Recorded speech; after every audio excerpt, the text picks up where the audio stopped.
Vamos a empezar con esto de lo que es el HIV. Entonces, como siempre empezamos la clase, nos hacemos esta pregunta, ¿no? ¿Por qué aprender este tema? Miren, esta es una estadística, dice que en Bolivia se ha registrado un incremento notable en los casos de personas diagnosticadas con VIH. Ustedes han debido escuchar este último mes, el anterior mes, hasta en las noticias, en los periódicos y todo, hacía bastante relevancia al aumento y al incremento de lo que es esta infección. Miren, 39.952 casos registrados hasta la fecha. El 40% de estos casos la tiene la población juvenil.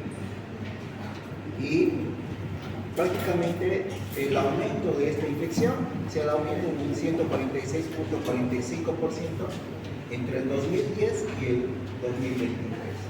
Entonces, es una infección que está en crecimiento, que debemos prácticamente tratar de controlarlo de alguna manera, ¿no? Ahora, este es un dato que preocupa. Miren, se reportan 18.680 personas diagnosticadas con VIH que tienen acceso a lo que es el tratamiento, que tienen acceso a los exámenes complementarios, a todo lo que es ese seguimiento para personas que viven con VIH. Pero si ustedes llegan a comparar con este resultado, miren, ¿dónde está el resto de esa población que falta? Hacen esta comparación, 39.952 casos, pero solo 18.680 personas que hacen ese seguimiento, ese control, etc., que están registrados en ese programa que se maneja de lo que es el VIH. Entonces, una cifra que debemos considerar, y ustedes sabrán siempre esto, que el eje troncal es Santa Cruz, La Paz y Cochabamba, ¿no? Ese es el eje troncal de esta infección, de esta patología. El 90% de los casos se encuentran en estas regiones. Ahora, como quien dice a lo que vinimos, transmisión materno-infantil. Hasta el 2024 se reportó, bueno, en la gestión 2024 se reportaron 158 mujeres embarazadas con VIH. Anteriormente las cifras eran menores, pero miren, solo en esta gestión se llegan a reportar esto. Entonces, es de ahí que debemos, como quien dice, tomar conciencia y ver la parte de lo que es el diagnóstico, el tratamiento, y sobre todo la forma de poder prevenir esta infección en esa etapa que nos va a corresponder a nosotros, que es la transmisión térmica. ¿Ya? Bueno, es un gran desafío, pero debemos tratar de evitar esto, ¿no? De que esa infección progrese y miren, 10.719 personas que han perdido la vida debido a lo que es todo este proceso del VIH, a lo que es el proceso de SIDA. Si ustedes recordarán, esto simplemente para que recuerden, no vamos a entrar a hablar específicamente de lo que es este agente viral, pero ustedes verán cuál era el código genético de estos, son de tipo ARN, ¿no? ¿Cómo se llama esto de este virus? El virus de la inmunodeficiencia humana. Este virus va a producir todo lo que dice el proceso de infección hasta que nos va a llevar a esto, ¿no? Que es el SIDA, que es el síndrome de inmunodeficiencia adquirida. Que va a ser prácticamente la etapa final de este proceso infeccioso, ¿no? Que prácticamente va a ir a alterar a ese sistema inmunitario y pues ahí vamos a tener esa deficiencia, ese debilitamiento y ese fallo de este sistema que se va a traducir en ¿qué? En la afectación de los linfocitos TSD4 principalmente, ¿ya? Entonces, al estar aquí, ¿qué es lo que va a complicar al paciente? Va a complicar prácticamente todo lo que son esas enfermedades oportunistas, ¿no? Bueno, para no llegar aquí, pues tenemos que tratar de ver la parte de la prevención, la parte de cómo vamos a abordar, en nuestro caso, a estos pacientes o a estos recién nacidos de madres con VIH.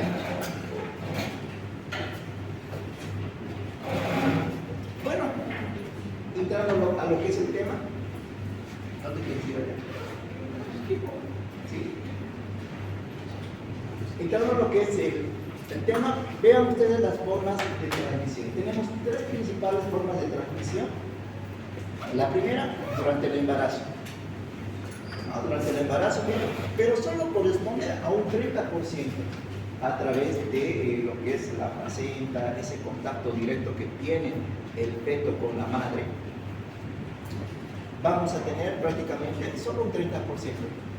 ¿Cuál es la forma más habitual o la forma que va a ser de mayor gravedad? Miren ustedes, el 50%, o sea, la mitad, durante este proceso, durante lo que es el parto, ¿no? Y solo el 20% durante esa etapa de lo que es el puerperio. Y ahí estaremos viendo posteriormente cuáles van a ser esos factores desencadenantes después de lo que es el nacimiento.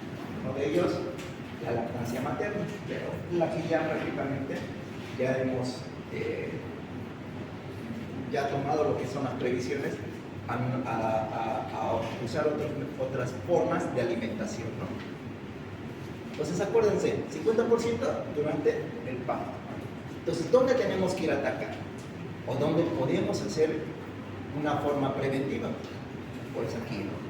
La mayoría de las veces, pues acá, si yo hago un diagnóstico temprano, hago un diagnóstico oportuno de estas mujeres embarazadas, entonces probablemente podría hacer un tratamiento a la madre, le daré sus antirretrovirales, trataré de que mantenga un buen sistema inmunológico por ahí y pues de esa manera podría tal vez disminuir la probabilidad de esa transmisión vertical. Y en esta parte que también vamos a ir tocando posteriormente.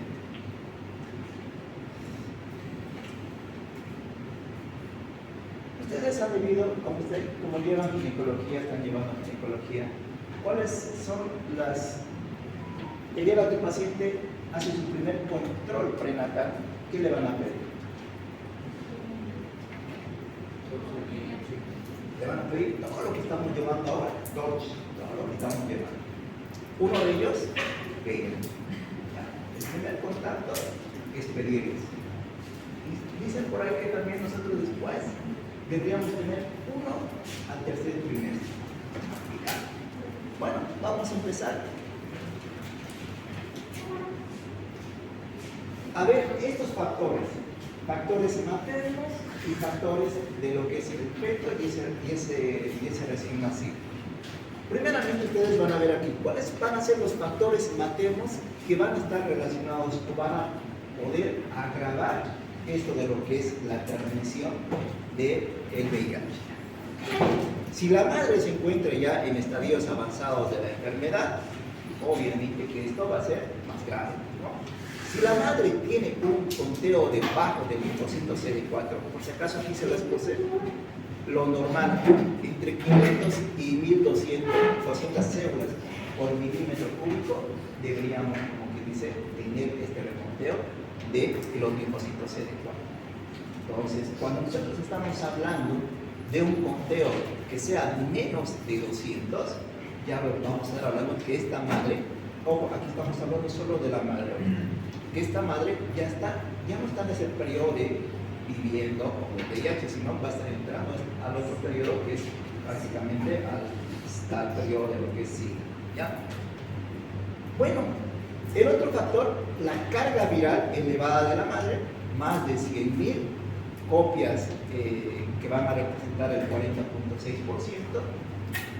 y la infección aguda reciente. Esta infección aguda reciente prácticamente nos va a hacer de que la madre pues no haya tenido ese tiempo de poder recibir algún tratamiento específico, ¿no? Ahora, aquí también es importante ver qué infecciones también tiene la madre, como una hepatitis, alguna sífilis, si la madre tiene también, como que dicen, acciones de mayor riesgo, relaciones sexuales sin protección, y lo que es la presencia de otras infecciones de transmisión sexual. ¿Ya? Ahora, esto que también es muy importante, el estado nutricional de la madre. Si es deficiente, obviamente que vamos a estar agravando lo que es este cuadro. Ahora, ¿cuáles son los factores obstétricos fetales? Ahora hablamos más relacionado ya con este recién nacido, o mejor dicho, con este feto que todavía no ha nacido. Miren, vamos a ir viendo de lo. En estos casos, lo mejor que podemos hacer es tratar de no realizar métodos invasivos, ya sea durante lo que es el embarazo, ya sea durante el parto, ya sea a ese recién nacido, en ese momento de algún estudio, etc., ¿no? o algunas maniobras que sean invasivas. Una ruptura prematura de membranas. Aquí no va a interesar mucho lo que es el tiempo de las rupturas prematuras de membranas. Ya una ruptura prematura de membranas, el hecho de que ya se produzca esto, ya es un factor de riesgo. Ustedes se van a acordar y recordarán la clase de sepsis. Hablábamos más del riesgo de esto cuando teníamos más de 18 horas, ¿no? Pero en este caso, ya directo, se rompió la bolsa, ya es un factor de riesgo. Corioamnionitis, la vía de nacimiento.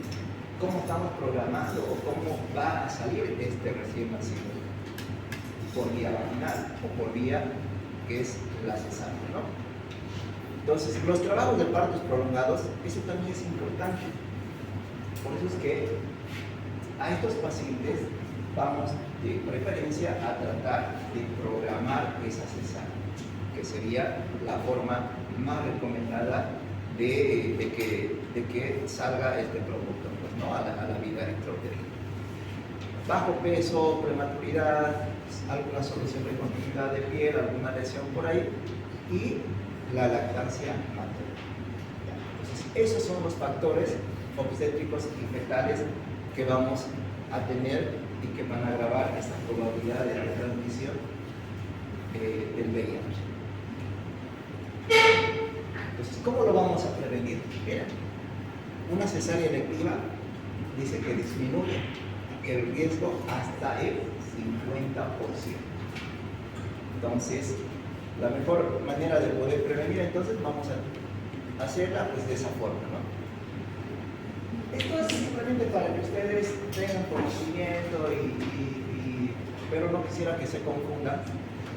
De todas maneras, dicen por ahí que podemos tener opciones de dar a esa madre, de dar esa opción a un parto vaginal y también de dar esa opción de tener una cesárea. Pero hay condiciones. Por ejemplo, en la cesárea debería ser programada idealmente a las 38 semanas de gestación. Es donde ya prácticamente este recién nacido ya es de término. Si recordarán ustedes, 37 a 42 semanas, ya estamos hablando de un recién nacido de término, que probablemente no tenga problemas respiratorios, ¿no? Bueno, ¿qué vamos a tener acá? Vamos a hacer prácticamente un recuento de la carga viral. Entonces, que no tenga carga viral en el tercer trimestre, pues elevado. Que la carga viral mayor a 1000 copias sobre ml también va a ser como que es un requisito para hacer una cesárea programada. Bueno, quieren darle por ahí esa opción a través de esto. La carga viral debe ser menor a 1000 copias sobre ml. Y cuando la mujer no tenga pues alguna indicación de lo que es cesárea, ¿no? Pero iremos a lo más seguro. Con esto, miren, llegamos a disminuir casi el 50% de ese riesgo de transmisión, ¿no? Entonces, lo mejor que podríamos hacer es entrar en una cesárea programada, ¿ya?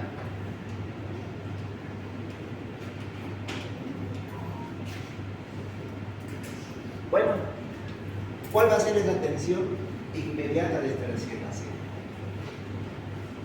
¿Qué vía es esto? ¿Qué dijimos? La vía más recomendable va a ser la cesárea. Aquí tenemos a este recién nacido. Antes de entrar, obviamente, a una cesárea, ustedes van a hacer todo lo que son las medidas generales de prevención, ¿no? Entonces, vamos a tomar lo que son las medidas de bioseguridad. Ustedes seguramente han debido ver por la tele cuando estábamos en pandemia y todo eso, cómo entrábamos a los pacientes con COVID. Entrábamos como astronautas, ¿no? Con cubiertos y todo eso. A principios, créanme que antes de lo que es esto de lo que es esta pandemia, a recibir a estos hijos de madres con VIH, igualito entrábamos, cubierto entrábamos. Y pues deberíamos mantener esas medidas de bioseguridad. Tratar de lo posible, siempre en los hospitales, tratamos de que esos materiales que estamos utilizando sean descartables, desechables. Se usa esa vez y se retira todo. Obviamente vamos a tener nuestro protector ocular y si es posible, si ustedes pueden tener así esa máscara, sí, porque en algún momento tal vez pueda existir algún riesgo o alguna mala suerte por ahí, ¿no? Y tener un contacto con la sangre. ¿Ya? Entonces, y de lo posible nosotros finalmente cuando recibimos a estos niños nos colocamos doble guante y en estos casos hay que tratar siempre de, nosotros decimos, ¿no? Cuanto menos personas sea, mejor. ¿Por qué? Porque así tienes menos probabilidad de que asumas ese riesgo. Tú te cuidas y hay el otro que tal vez es menos experto o está por ahí con su día de mala suerte y pues ahí tengamos algún accidente por ahí. Pues en estos casos siempre tratamos de que nosotros entremos, cuanto menos gente estemos ahí, es menos la probabilidad de tener ese riesgo de algún accidente. ¿Ya? A no ser que sea pues un prematuro, sea un paciente que tenga más factores de riesgo, pues ahí a ni modo tenemos que entrar la gente que corresponde, que tenemos que entrar. Entonces, medidas de bioseguridad. Medidas de bioseguridad.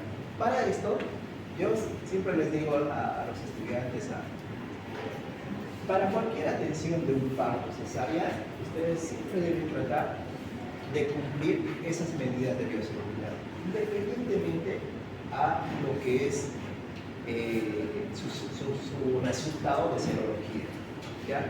Muchas veces ahora nosotros estamos casi como quien dice, no sé, acostumbrados o mal acostumbrados a solo pedir una sola serología y que eso es en el primer trimestre, digamos, ¿no? En su primer contacto y nunca más la piden. Por ahí esa mujer podría haber estado expuesta y adquirir en el segundo, en el tercer trimestre. Entonces, valdría la pena también tener un control antes de lo que es el mismo procedimiento, ¿no? Realizar en el tercer trimestre otro control. Y ya tuvimos casos por ahí que sí en algún momento han pasado desapercibidos. No debería pasar eso, pero sí ha habido casos. ¿Ya? Entonces, bueno, ya sabemos que la mamá es positivo y tenemos que tomar todas las precauciones. Bueno, llega el día de la intervención quirúrgica y aquí está nuestro recién nacido. Ya ustedes saben bien. ¿Qué se pregunta en el momento del nacimiento? Tres cosas. ¿Cuáles son las tres cosas? Respira o llora. Es un recién nacido de término. El tono muscular. Entonces, ¿vieron a este chico? ¿Se lo ve bien? Todos quisieron tener a este recién nacido. Bueno, ¿qué tenemos que hacer?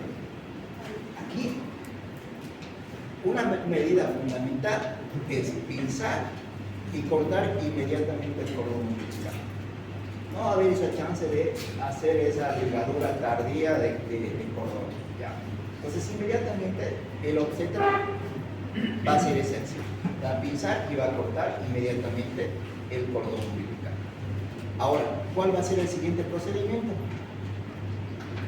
Aquí esto va a depender y va a ser una de las medidas que ustedes tienen que recordar. Cuanto menos invasivos seamos con este recién nacido, va a ser mejor. ¿Ya? Si este recién nacido no presenta secreciones, está bien, no es necesario que aspiremos las vías aéreas. ¿Ya? Pero si ustedes ven que tiene secreciones en las bocas, tiene secreciones en la nariz, pues vamos a tratar de aspirar esas secreciones. Pero no lo vamos a hacer de una forma final. ¿Ya? Y peor todavía, si no tenemos un buen equipo, que podemos tal vez lesionar o producir alguna lesión en la parte de la vía aérea, ¿no?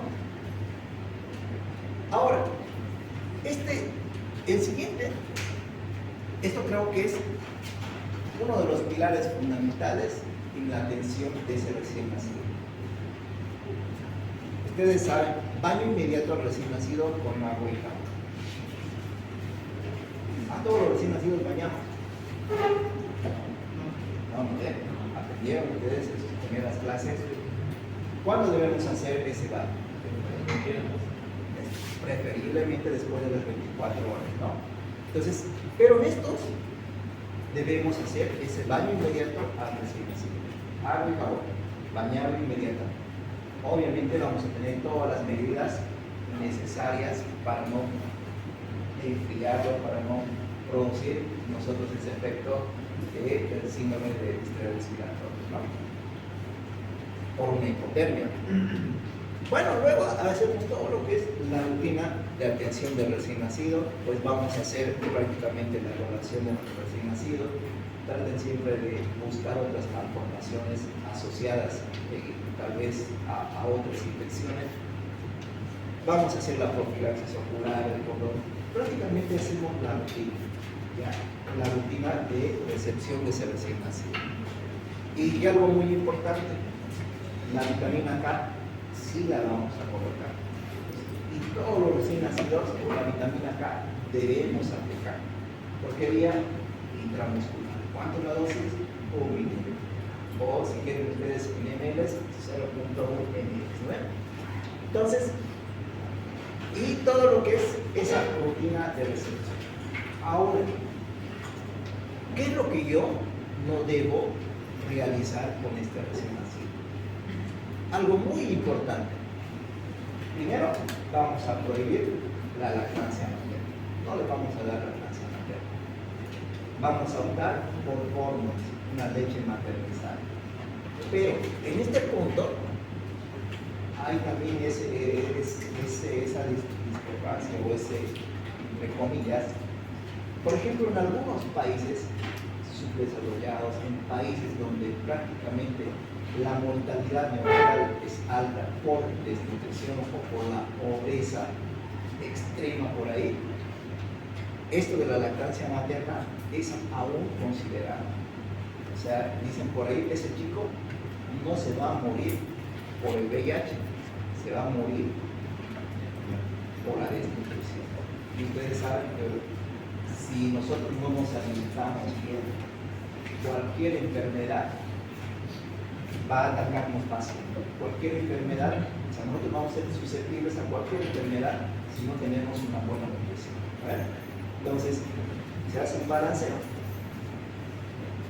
Esa mamá podrá comprar fórmula, podrá darle esa leche maternizada. Y ahora, no sé si alguno de ustedes es papá o mamá, la leche está por los cielos ahora, está carísima. Hasta está haciendo cueres por ahí ya, para ayuda para comprar una leche. Está nomás la situación por ahí considerable, ¿no? Bueno, pero lo recomendable, prohibir la lactancia materna, lo recomendable. pero buscamos. Ahorita en nuestro medio, gracias a Dios, como quien dice, tenemos esas opciones todavía de poderlos ofrecer fórmula, ¿no? Antes, el mismo Estado, tú podías descargar fórmula, podías descargar leche con este diagnóstico. En los hospitales le daban la leche, le daban a la mamá la leche, en estos casos. Pero ahora, difícil.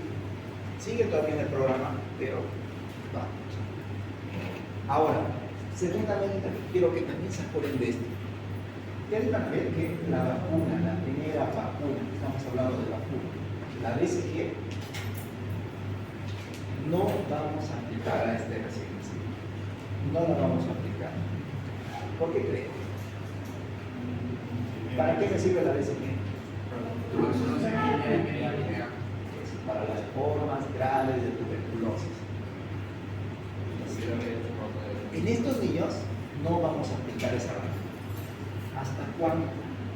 Aquí en las diapositivas les mencionan el CD4, el recuento de CD4, dicen por ahí, el CD4,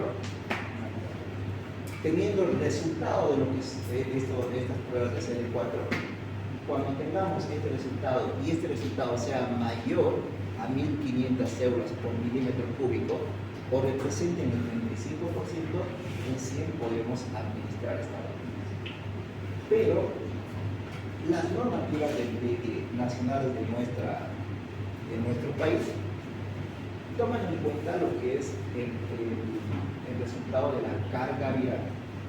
Van a tener ustedes en cuenta en estos casos, cuando veamos posterior a las diapositivas, no les pedimos directamente a estos una prueba para VIH, o sea, buscando directamente lo que es el virus, sino que hacemos el recuento, uno de esto, de lo que son el recuento de los linfocitos CD4 y otro es de lo que es la carga viral.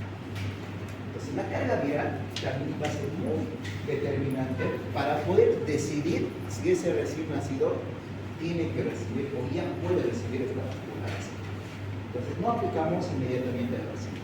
Tenemos que primero tener una prueba que nos defina que ese recién nacido tiene un sistema inmunológico adecuado, ¿no? O si no, vamos a terminar enfermando al paciente.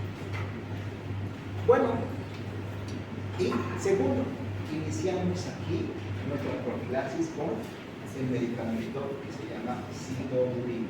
Eso se llama el ACT, ¿ya? Que generalmente les damos por 6 meses. Igual vamos a aprender a calcular en esta clase este medicamento. Bueno, y después hacemos todo lo que es ese seguimiento y evaluación de acuerdo a lo que es el protocolo de manejo de hijos de madre con VIH. ¿Alguna duda aquí? ¿Alguna pregunta?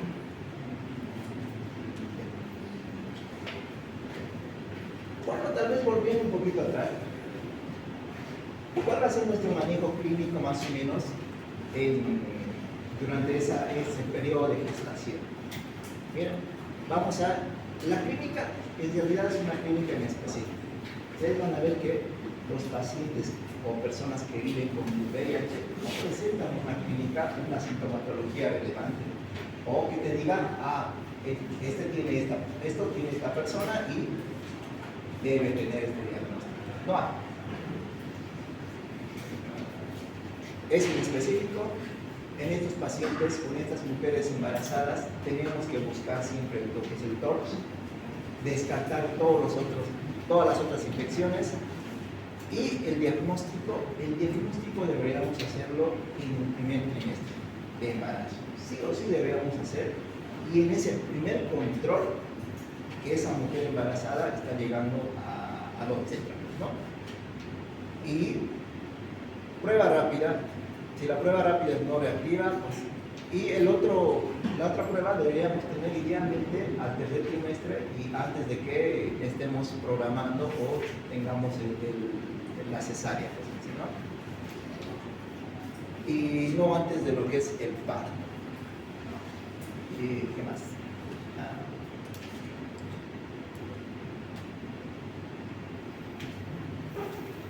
Aquí hay conceptos que anteriormente íbamos manejando, pero las vamos a mencionar porque aún todavía están por ahí en los protocolos, y vamos a ir viendo lo que son diagnósticos o terminología. Por ejemplo, aquí vamos a tener perinatalmente expuesto. ¿A qué se va a referir perinatalmente expuesto? O sea, obviamente, miren, la madre va a ser, como quien dice, positivo para el VIH. Que vamos a tener aquí anticuerpos positivos al VIH con una serología tal vez desconocida. ¿Ya? Cero vector va a ser ese hijo de madre infectada que ya ha sido como quien se comprobada como el VIH negativo, pero con 2 o más pruebas negativas entre los 18 meses de edad y sin ningún otro signo de infección. Ya los pacientes infectados por VIH son esos recién nacidos con anticuerpos al VIH positivo. Generalmente nosotros aquí hacemos esta prueba, que es la prueba de ELISA. ¿Ya? Y obviamente tiene también resultados positivos en 2 determinaciones separadas para una o más de los siguientes pruebas, ¿no? Cultivos víricos, la reacción de cadena polimerasa de DNA o antígenos P24, y ahí vamos a estar teniendo lo que es esta referencia a estas terminologías. ¿Cómo vamos a hacer el diagnóstico? El diagnóstico, pues vamos a tener estas pruebas de determinación de anticuerpos, recién nacidos positivos, transferencias de anticuerpos maternos.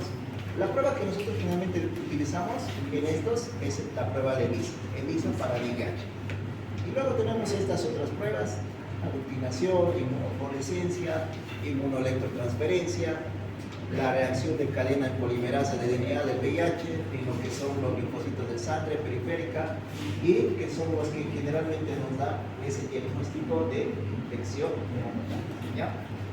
Y los antígenos P24, que tienen menor sensibilidad, pero en casos de ser positivos pueden ser de gran utilidad. Entonces, esos son los laboratorios que vamos a solicitar, pero nos vamos a quedar con esto: la prueba de ELISA para VIH. Pero, ¿cuál va a ser la forma o el inicio de lo que es la profilaxis de transmisión materno-infantil del VIH? Aquí nosotros vamos a tener que sea reactiva a la prueba rápida para VIH, que sea reactiva a la prueba de ELISA para VIH, o que también tengamos la prueba de Western blot para VIH positivo. En este periodo de lo que es la transmisión perinatal, no vamos a hablar mucho de lo que es esta prueba, pero es una de las pruebas fundamentales, por ejemplo, en adultos, ¿no? Para poder confirmar este diagnóstico del VIH. Ahora, quiero que recordemos esta táctica, es algo muy, muy importante. Por si acaso, este cuadro lo hemos sacado igual de las normativas nacionales, que es esta del 2017, que aún sigue vigente, y que es la guía para la prevención materno-infantil del VIH y la sífilis. En una de sus páginas, que nos dice, aquí nosotros vamos a ver en qué momento y qué pruebas tenemos que realizar a ese recién nacido. Es importante que nosotros, obviamente ya vamos a tener ese antecedente, es un hijo de madre con VIH positivo. ¿Ya? Aquí vamos a tener un corte, 18 meses, menos de 18 meses, yo tengo que realizar esta prueba que se llama la prueba de carga viral. Carga viral, no le estoy pidiendo identificar al virus exactamente, ¿no? Como lo que voy a hacer ya cuando sea mayor a 18 meses. Bueno, menor de 18 meses.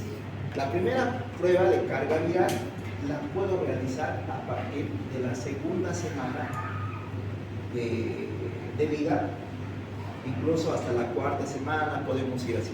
Pero a partir de la segunda semana de vida ya voy solicitando esta prueba, la prueba de carga viral. Si es positivo, debo volver a confirmar esa positividad a los 2 meses después de esa prueba. Y recién, si es positivo, recién puedo dar ese informe que ese paciente es positivo. ¿Ya? Por el otro lado, si es negativo, igual debo volver a repetir a los 2 meses después de esa prueba. Y si esa prueba vuelve a salir negativo, bueno, le digo a la familia, es negativo. Es negativo, pero a los 18 meses voy a volver a hacer ya la prueba de ELISA para reconfirmar y decir que ese paciente es totalmente negativo. ¿Ya? Bueno, cuando veamos en la parte de lo que es pediatría en sí, la parte del periodo infantil, la escolar y adolescente, miren, vamos a ir viendo mayor de 18 meses. Aquí las determinaciones de anticuerpos de acuerdo al algoritmo nacional vamos a ir pidiendo con esas pruebas, ¿no? La prueba de ELISA para VIH. Y si ese es positivo, pues vamos a informar nomás que es positivo. Y si es negativo, pues vamos a informar que es negativo. ¿Ya? Entonces, eso es con relación a la parte de lo que es el laboratorio, cómo vamos a abordar a estos recién nacidos. Ahora, ¿cuál es el tratamiento que vamos a hacer? Perdón.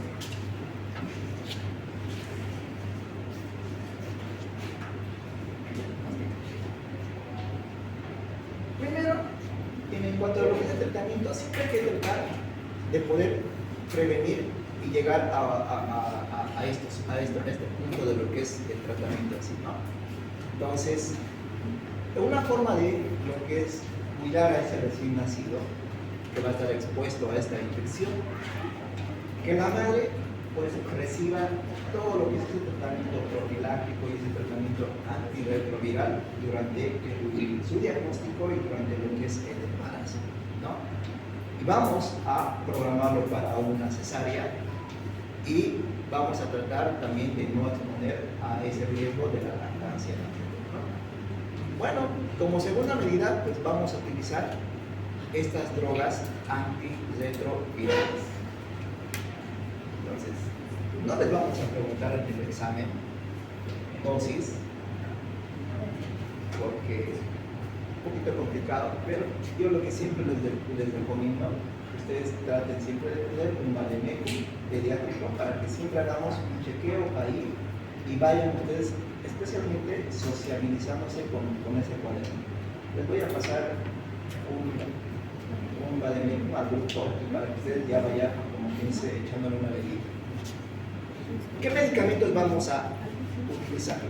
Lo que les habíamos dicho, sidobudina, que se abrevia con AZT, lamivudina, que se abrevia entre 3DC,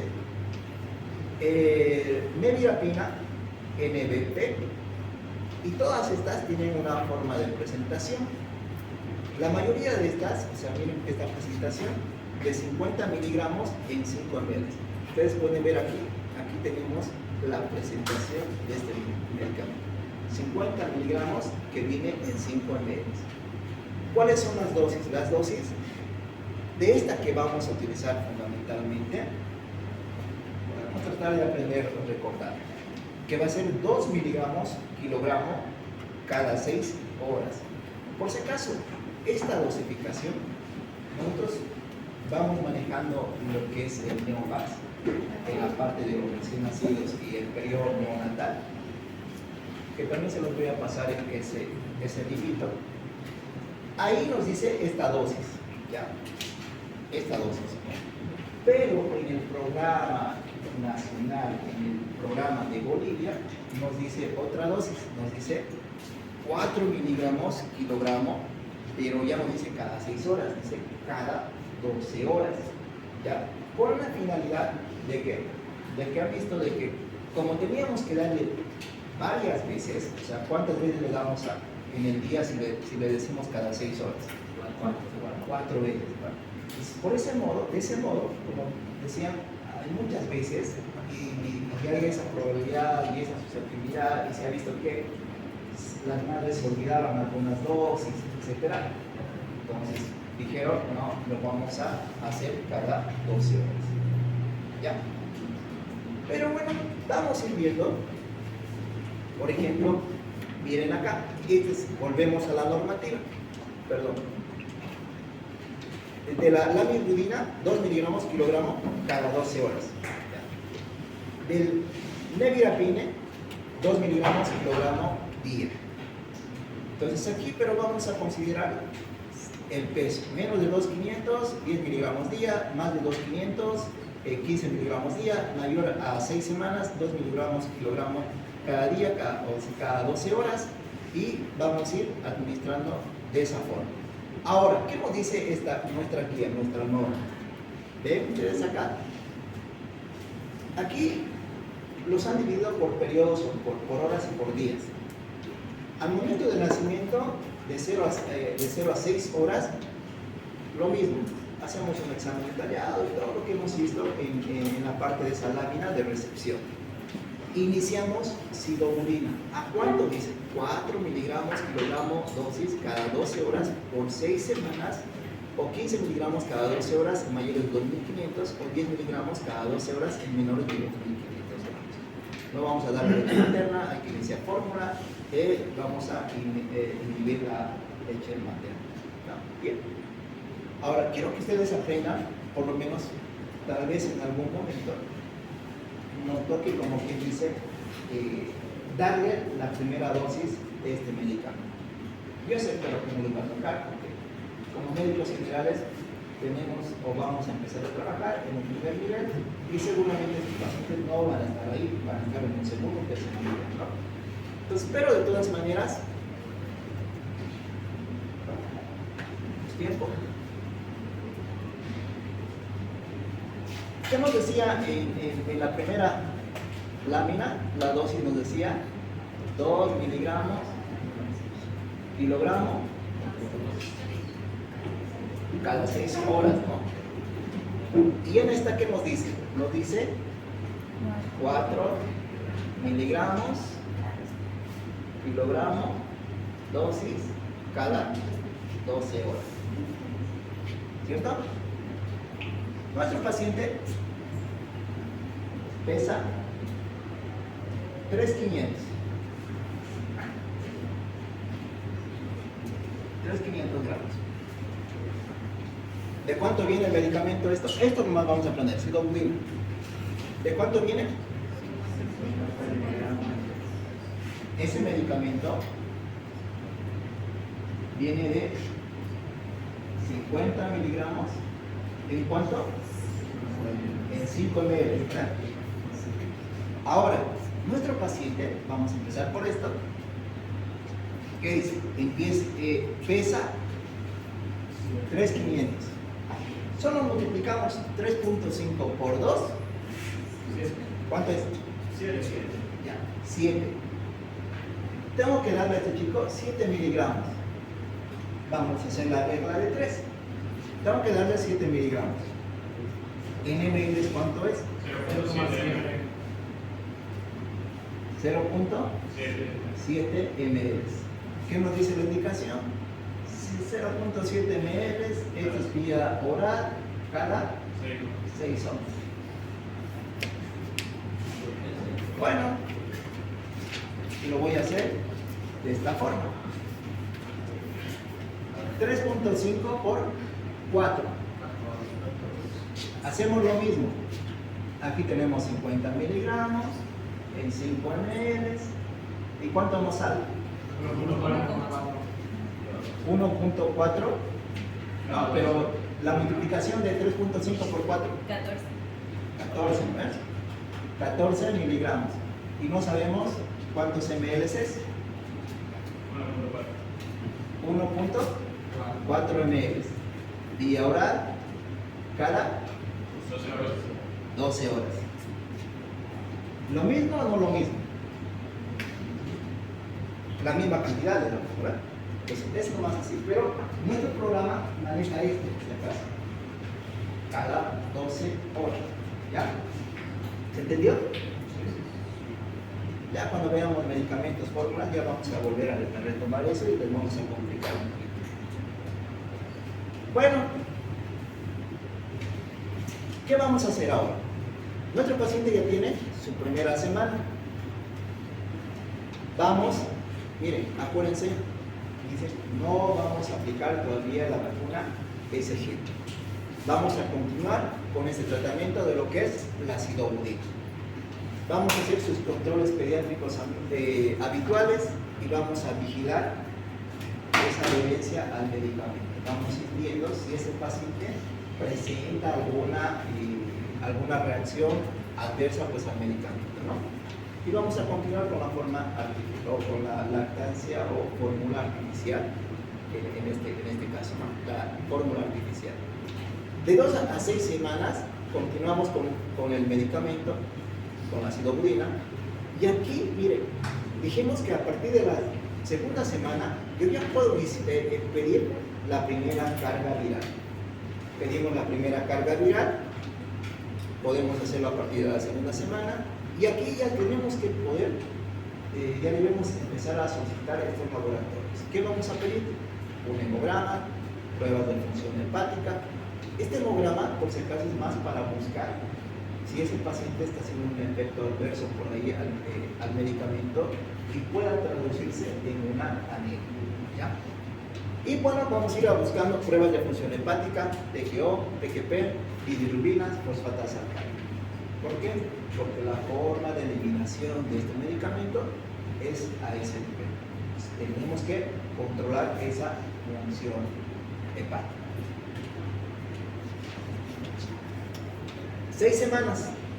Aquí en las 6 semanas, seguramente ya voy a tener mi resultado de lo que es la carga viral.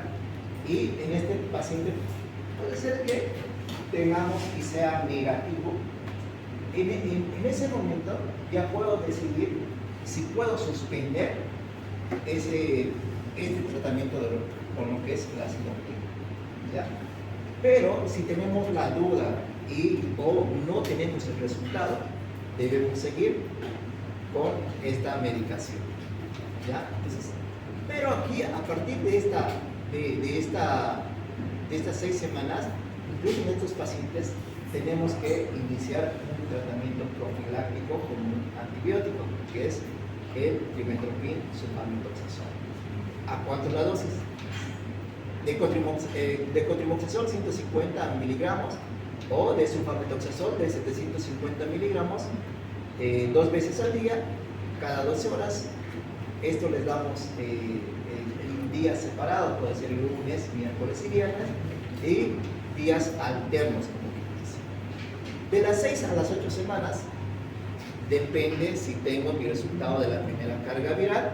Si esta es positiva, miren, seguimos positiva, entonces aquí vamos a iniciar el tratamiento antirretroviral. 3 medicamentos, los 3 medicamentos que hemos mencionado, vamos a empezar a darle a este paciente, más este inicio de lo que es este antibiótico profiláctico, que es el trimethoprim sulfamethoxazol. ¿Durante qué? Durante el primer año. Pero si es negativa este resultado de la primera carga viral, pues ya suspendo, también puedo suspender de 6 a 8 semanas, suspendo el cotrimoxazol y aplico todo lo que es el esquema de vacunación habitual para ese recién nacido. A los 3 meses puedo solicitar incluso también mi segunda carga viral y de acuerdo a eso, si es positiva, se confirma el diagnóstico de infección por el VIH en el lactante y vamos a continuar ese tratamiento antirretroviral y vamos a solicitar apoyo por nutrición y por psicología, ¿no? Ya van siempre, como el manejo de estos pacientes tiene que ser multidisciplinario y buscar otras opciones de apoyo, sobre todo para la familia, pues, ¿no? en estos casos. Y si es negativa, pues ya descartamos el diagnóstico, los controles pediátricos ya son de rutina y la vacunación habitual según el calendario. De los 4 a 12 meses ya el control pediátrico ya es de rutina. A partir de los 18 meses ya puedo pedir esa serología, que era el ELISA para VIH, ¿no? Entonces ahí tenemos la forma de cómo vamos a abordar a estos pacientes de una forma general. Ahora, también nos habla en la parte en el momento de de lo que es la cesárea o antes de lo que es esta recepción, vamos a tener como 4 escenarios que vamos a ir mencionando y qué es lo que vamos a hacer con ese recién nacido en esa atención inmediata de ese recién nacido. Por ejemplo, si la mujer es positiva, pero tiene un diagnóstico y tiene una terapia antes de lo que es el embarazo, o sea, su diagnóstico fue positivo y recibe tratamiento antirretroviral antes de que se embarace, ¿qué vamos a hacer con ese niño? Igual seguimos dándole la acidobudina por 6 semanas, a partir de las 6 a 8 horas después del parto, a una dosis de 4 miligramos kilogramo cada 12 horas. Este medicamento, de preferencia y recomendable, es de que nosotros tratemos de iniciarle o darle antes de las 12 horas del día. ¿Ya? Nuestro protocolo nos dice a partir de las 6 8 horas. Pero, acuérdense, antes de las 12 horas debería ya recibir ese medicamento. Se va a suspender la lactancia materna, se darán sucedáneos de la leche materna, a las 4 semanas se toma muestra para carga viral, entonces ya saben ustedes que a partir de la segunda semana ya puedo iniciar en esta muestra de la carga viral. Pero en este cuadro, según esta madre, a las 4 semanas es donde se recomienda realizar ese control. Ahora, nuestro segundo escenario, nuestro segundo paciente, la madre es positiva para VIH, pero ha sido diagnosticada durante la atención prenatal. ¿Qué voy a hacer con el recién nacido? Es casi lo mismo, sigo con mi tratamiento de la acidobudina y suspendo la lactancia materna y a las 4 semanas vuelvo a tomar su carga viral. Casi lo mismo, ¿ya? ¿Dónde va a variar? Aquí vamos a tener en este escenario. En este escenario es prácticamente donde la mamá tiene ese diagnóstico positivo, pero durante las etapas finales de ese embarazo, hasta allá, no nos dio como que dice tiempo para darle el tratamiento antirretroviral. ¿Qué vamos a hacer en el recién nacido? Se suspende la lactancia, obviamente, y realizamos la carga viral de 3 a 7 días en ese recién nacido. Vean ustedes, no estamos esperando las 2 semanas o las 4 semanas. Vamos a realizar esa carga viral a los 3 a 7 días al recién nacido. Y el recién nacido debe recibir las 6 semanas de acidobudina 2 veces al día, más que nevirapina, ya, 1 vez al día. Miren, ya estamos dándole este medicamento más, una forma adicional. ¿Cuál va a ser nuestro cuarto escenario?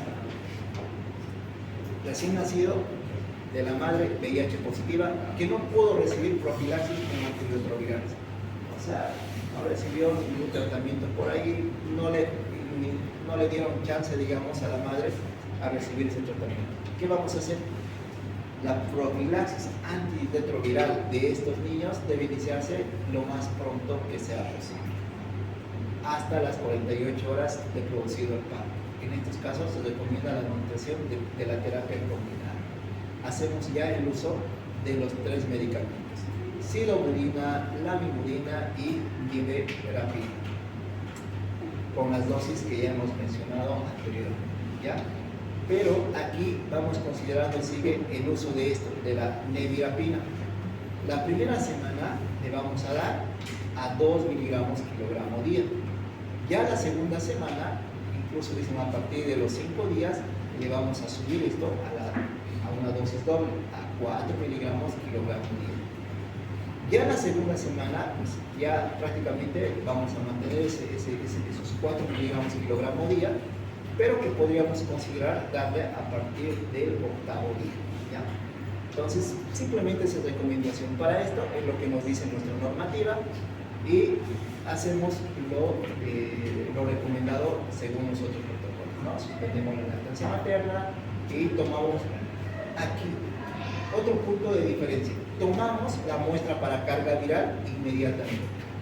Se tenga el niño segunda muestra a las 4 semanas, ¿ya?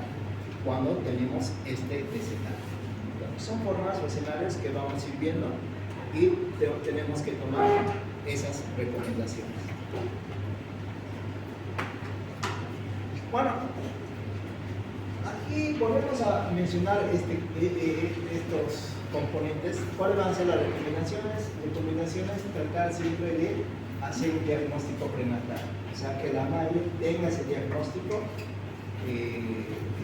prenatalmente, ¿no? Entonces, para poder, si es positivo esa madre, pues ir haciendo esos conteos de sus linfocitos CD4, ver esa carga viral que tiene y pues obviamente darle los medicamentos antirretrovirales, ¿no? Que de alguna manera esa mamá bien controlada, bien tratada, va a disminuir mi probabilidad de que mi recién nacido pues llegue a ser transmitido de esta infección. Entonces lo que dijimos, criterio de elección, lo más recomendado en estos pacientes es optar por una cesárea programada. La cesárea programada dijimos a las 38 semanas de la gestación. ¿Ya? Y con esas consideraciones,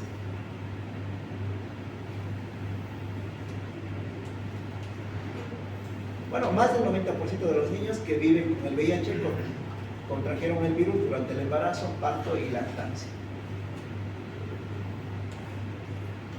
¿Preguntas hasta aquí? ¿Dudas hasta aquí? Doctor, de los niños que ya tienen VIH, ¿cuánto es su esperanza de vida, ya que viven sin leche materna, con medicamentos y con el VIH? En realidad es indistinto, ¿no? Es indistinto. Todo va a depender de todos esos factores, del estado inmunológico, de la accesibilidad a lo que son los medicamentos. Entonces se dicen por ahí de 4 a 6 años, incluso hasta 10 años por ahí, pero sin complicaciones. O sea que vamos a tener, como que dice, un paciente asintomático. Pero todo va a depender de cómo vayamos manejando esa parte de lo que es el tratamiento con los antirretrovirales, vayamos viendo el estado inmunológico, el estado de nutrición de ese paciente, todo va a depender de eso. En realidad no hay un límite o un tope así bien definido de cuánto va a vivir ese paciente o de en qué momento va a empezar a desarrollar ese síndrome ya de lo que es la etapa final de lo que es el síndrome, ¿no? Entonces, una pregunta como quien diría que queda ahí a la expectativa, ¿no? Pero probabilidades en otros países, pues hay hasta estos pacientes que realmente viven asintomáticos y recién se están dando cuenta con bien etapa adulta, ¿no? Preguntas, dudas.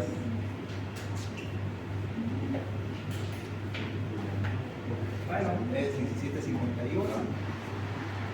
Herpes simple. Esto es lo más corto que vamos a hacer. Ustedes van a ver el herpes producido por un virus, digamos. Una incidencia en 1 en 100 a 5.000 recién nacidos. Aquí vamos a tener el herpes tipo 1 y tipo 2, ¿ya? El herpes tipo 1 es la que está relacionado con la parte de lo que es la vía aérea superior o la gingivitis, la faringitis. Entonces ustedes son bien escuchar esas lesiones que a veces tenemos en la mucosa oral y que supuestamente les besó la araña, que se yo, ¿no? Entonces ahí vamos hablando más o menos de lo que son estos tipos de herpes. ¿Cuál va a ser el herpes que va a estar relacionado con esta transmisión materno-fetal y transmisión vertical? El virus de tipo 2, ¿ya? El herpes genital. Aquí nosotros, viendo una parte de lo que es, esta es la forma de transmisión en este sentido, va a ser transplacentario y más o menos intraútero va a ser en un 5% y la vía también que tenemos como segunda causa es la vía ascendente y la forma donde se van a transmitir generalmente el 80% corresponde durante lo que es el parto, porque hay una mayor excreción viral por ahí, y la otra forma es después del postparto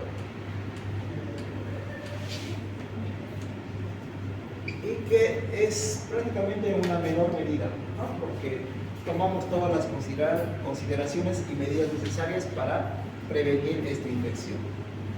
¿Cuál va a ser la clínica de este recién nacido? Bueno, aquí nos dicen que la triada vamos a tener tal vez lesiones cicatriciales en la piel, vamos a tener alteraciones oculares como una chorioretinitis o alguna queratoconjuntivitis y el compromiso del sistema nervioso central.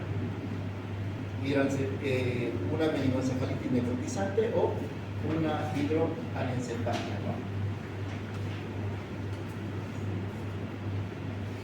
¿Cuál es el diagnóstico, la forma de abordar a estos pacientes? Siempre vamos a ir buscando antecedentes.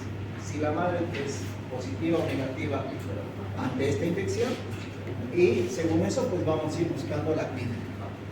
Entonces, vamos a ir buscando también la parte de lo que es el aislamiento de estos virus de una forma directa a través de lo que son los cultivos o identificando lo que son los antígenos virales para esta infección, como es la prueba de Liz. Entonces, estas pruebas las podemos hacer mediante un hisopado del cuello uterino, contenido de las vesículas, las mismas vesículas, tomamos un cultivo por ahí, o el hisopado de las superficies corporales, ¿no? Que esas zonas que estén afectadas. Ojo, realizarlos después de las 48 horas de vida. Entonces, tenemos que tener esas consideraciones. La forma de poder, como que dice, abordar a estos pacientes, podemos hacerlo de esta forma. Si tenemos lesiones macroscópicas en el momento del parto, tenemos esas lesiones, pues ¿qué vamos a hacer? A preguntarnos si se trata de una bolsa íntegra, si no es un LPM. Si la bolsa está íntegra y es menor a 4 o 6 horas, deben ser optados por una cesárea. Si el LPM es mayor a 4 a 6 horas, tal vez podríamos darle chance a un parto vaginal o según la condición obstétrica, ¿no? Pero decimos, ¿para qué someter a un riesgo si la mamá es positivo y por ahí nos sometemos a ese riesgo o esa exposición, ¿no? Bueno, tratamiento específico, aciclovir, 60 miligramos kilogramo día, de 10 a 14 días, o vidarabina, 30 miligramos kilogramo día, 14 días. Y los dos podemos darles como tratamiento por tiempo. Y el tratamiento de apoyo, pues prácticamente todo lo que es las medidas generales para poder prevenir esta infección. No hay mucho que hablar de esto, pero de todas maneras ese es el tratamiento que vamos a ir haciendo con estos pacientes. De una manera, para poder, como quien dice, resumir todo lo que es este tema de TORCH, acuérdense de las triadas, acuérdense de esos mnemotécnicos que les hemos dejado, ¿ya? Entonces, por ejemplo, citomegalovirus. Entonces, ¿cómo abreviamos citomegalovirus? Dijimos en CMV, ¿no? La C de chorioretinitis, la M de microcefalia y la B de calcificaciones, pero habíamos dicho calcificaciones ventriculares. Por eso viene esta B, ventriculares, ¿ya? ¿Y cuál era la complicación de esto? Que sí o sí tenemos que hacerles un tamizaje auditivo, porque nos va a llevar a una sordera bilateral neurosensorial, ¿no? Entonces, es una de las patologías. Y las otras lesiones por ahí no es muy determinante, o casi todos pueden usar con esto, pero nos vamos a acordar de esta sordera bilateral neurosensorial asociada a citomegalovirus. Intoxoplasmosis que habíamos mencionado, la tétrada de Sabin, acuérdense, la tétrada de Sabin, diagnóstico de toxoplasmosis. ¿Qué va a tener? Chorioretinitis, calcificaciones. Pero ¿cómo son estas calcificaciones? Ya son intraparenquimatosas, son prácticamente calcificaciones difusas, ¿ya? ¿Qué vamos a tener? Convulsiones y la hidrocefalia. Tétrada de Sabin, 4 cosas. Rubiola, ¿Qué hemos dicho? Aquí vamos a hablar de la tétrada de Gray. Aquí en la rubiola, miren, aquí se les han puesto otro mnemotécnico. Dice, para que ustedes se acuerden, Rubén y Greg están sordos y ciegos de amor. Más una microcefalia. Rubén, ¿de qué Rubén? De rubiola. Y Greg, de la tétrada de Greg. Sordos, ¿por qué? Porque aquí también vamos a tener una sordera neurosensorial que generalmente es unilateral. En la otra que era bilateral. ¿Ya? ¿Y qué vamos a tener? Van a ser ciegos, dicen. Generalmente vamos a tener cataratas. ¿Ya? Las cataratas. Y ciegos de amor, corazón. ¿Qué vamos a tener aquí en corazón? La persistencia de este conducto arterioso. Esta persistencia. Y obviamente, pues, vamos a quedar tontos, ¿verdad? Microcefalia. ¿Se acuerdan de eso? Y sífilis. Acuérdense, aquí vamos a tener una precoz y una tardía. La precoz, que va a estar asociado o relacionado con los recién nacidos y esos lactantes. Y la tardía, ya en la etapa escolar. En la precoz, acuérdense de esto: si el niño tiene sífilis, es que la madre pecó. La P de péndigo palpoplantar, o sea, ¿qué va a tener? Ampollas, ampollitas que va a tener, lesiones ampollosas. La E es plenomegalia y la C de coriza sifílica. Y la O de osteoartritis pseudoparálisis de Barro. Entonces, acuérdense de esto: de PECO, y es en el primer periodo de la infección, en la etapa precoz. Ya en la parte de lo que es la tardía, se van a acordar de esto, de la triada de Hutchinson, que dice: ¿qué dientes tiene Sofía? ¿Qué dientes tiene Sofía? ¿Qué? De queratitis, la D de dientes en tonel, y la S de Sofía, la S de sordera neurosensorial. ¿Ya? Listo, con eso terminaríamos. Pero de aquí ya les vamos colocando todo lo que es un pequeño resumen de todo lo que son de esta lección, pues, ¿no? ¿Cuáles van a ser los estigmas característicos de la infección? Ahora, todavía nos queda tiempo. Tarea. Creo que ya les di solo una, ¿no? Por si acaso, este caso clínico, la tarea no quiero que la hagan en computadora, no quiero que la hagan en la esquina, a mano. Así, me aseguro de que de alguna manera van a leer y van a escribir. Este es el caso clínico. Es un recién nacido de sexo femenino, obtenido por parto vaginal eutóxico, transferido del hospital. Por si acaso, este es un paciente real, con el antecedente de embarazo pretérmino y líquido acítico en cavidad abdominal fetal por ecografía obstétrica. Por eso es que no los han referido, porque vieron que tenía líquido acítico en cavidad abdominal y pues como se trataba de un recién nacido prematuro, por eso dijeron: lo vamos a enviar a un tercer nivel. No los enviaron. Este es el recién nacido. Sí, efectivamente confirmamos por el examen físico, 36 semanas. Sus medidas antropométricas: peso 3,060 gramos por 3,060 gramos, perímetro cefálico 30 centímetros, perímetro torácico 30 centímetros, ACAR 8 al minuto y 9 a los 5 minutos. Al examen físico vemos un abdomen distendido, timpánico, con hepatoesplenomegalia importante. Se lo veía hipotónico, se lo veía cianótico y presentaba un tiraje intercostal leve y aleteo nasal. De esta lámina quiero que ustedes hagan una evaluación de sus medidas antropométricas. ¿Ya? ¿Cuál está bien? ¿Cuál está mal? Y del examen físico Vamos a ir también analizando eso, pero esta parte veamos cuál está bien, cuál está mal y por qué. Quiero que coloquen eso en su respuesta.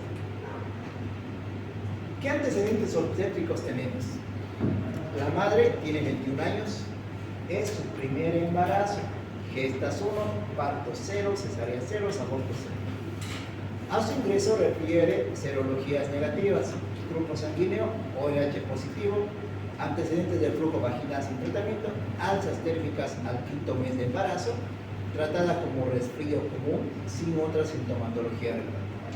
Vean ustedes, dice alza térmica al 5º mes de embarazo. Antecedentes de controles prenatales desde el 4º mes de embarazo en uno de los policlínicos donde hacía sus primeros controles. ¿Y cuál es tu diagnóstico? ¿Qué quieren preguntar para que les ayude? ¿O ya tienen el diagnóstico?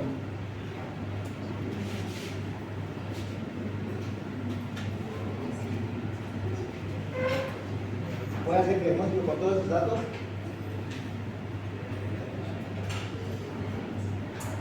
¿Qué dice? Tenemos tiempo todavía.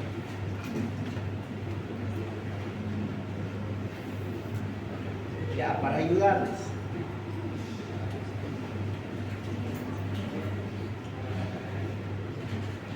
Pedimos la historia clínica de la madre que hacía en ese hospital o en el otro hospital y nos reporta y encontramos estos resultados.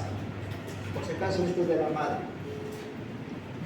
Serología para toxoplasmosis, IgG positivo, IgM negativo. Con estos valores, la IgG en 3030 y la IgM de 0.308. Tenía para rubiola, tanto la IgG como la IgM negativos, para citomegalovirus lo mismo, negativo para ambos, herpes simple tipo 1 y tipo 2, igual, negativo para ambos.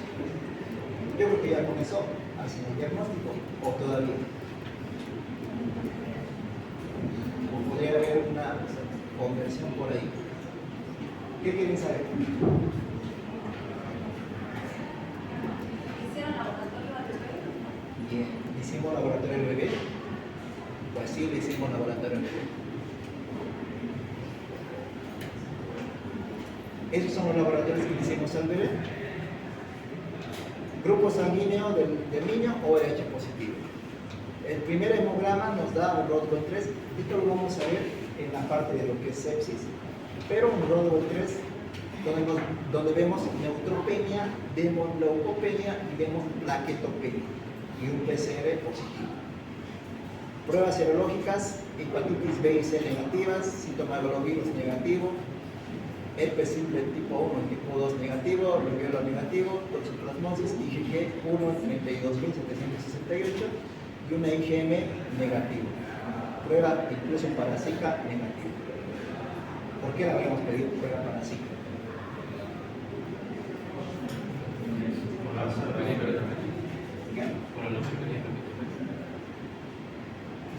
No tanto así, pero sí. Algo más específico.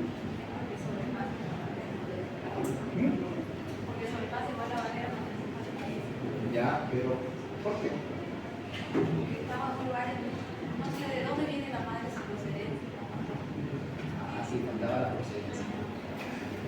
Ah, bueno, ese también no lo recuerdo. Pero, ¿por qué habremos puesto Zika? Ustedes van a ver. En un periodo, el año pasado o el año pasado, estábamos todos los pacientes que tienen una microcefalia, averigüen y descarten que no sea así. Y esa madre que había hecho fiebre al 5º mes. Entonces, por ahí algún proceso infeccioso, por ahí. Entonces, pero, y todo paciente con microcefalia, descartemos siempre esto, añadiendo a lo que es el storage, ¿ya? Entonces, porque no hemos visto Zika aquí en este tema. Pero, vamos a ir viendo.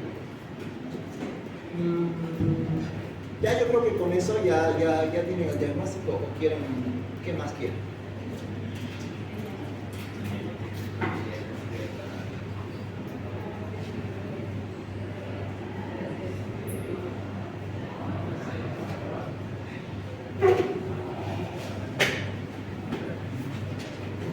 Esos son los laboratorios de recién nacido, por si acaso no nos hemos inventado, pues miren, ahí están sus resultados.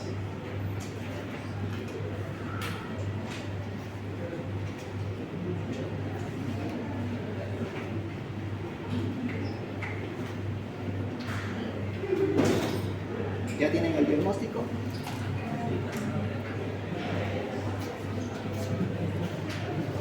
Bueno, vamos a hacer eso. Así es que el diagnóstico, yo creo que ya más o menos tiene ya el diagnóstico y vamos a describir qué estudios tendríamos que realizar en este paciente y qué esperamos encontrar en este paciente. ¿Ya? ¿Y qué tratamiento le van a dar?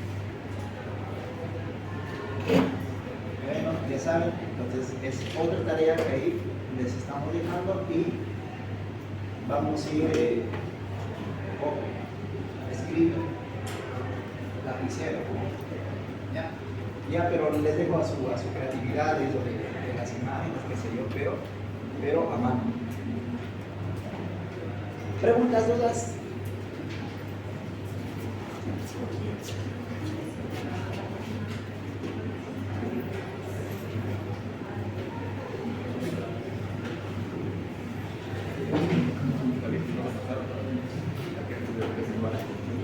Estaba ahí, abajito de la hoja. ¿En serio? Sí. ¿Listo? Entonces, si no hay preguntas, le damos en ahí está su diagnóstico, pero lo más importante es que ustedes justifiquen por qué.